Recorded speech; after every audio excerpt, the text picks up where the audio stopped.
మా నాన్న అమ్మలని బట్టి నేను ఎన్టీ రామారావు గారు అభిమాని చిన్నప్పటి నుండి 3వ తరగతి.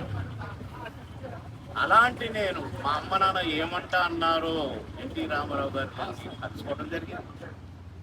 వారి చేత తమ్ముడు అని పిలిపించుకునే భాగ్యం కలిగింది నాకు. తమ్ముడు ఎక్కడ అదే షూటింగ్కి రాగానే మేజర్ చంద్ర మాత్రం. ఆ తర్వాత ఎన్నో సందర్భాల్లో అన్నగారిని కలిశారు కూడా తెలియదు. మా ఇంట వంట మా వంశంలో ఎక్కడ లేదు, అందరూ ఉద్యోగస్తులే. అలాంటిది తమ్ముడు చాలా బాగా మాట్లాడతారు, మీరు అక్కడికి వెళ్ళండి, వారి దగ్గరికి అని అన్నగారు నాకు. ఏంటి ప్రచారం ఏంటి నీ మాట్లాడి సముద్రం ఒకరోజు మధ్యాహ్నం 3 గంటల వరకు అట్లే ఉన్నాను. తలసాని శ్రీనివాస యాదవ్కు ప్రచారంకి వెళ్ళమన్నారు.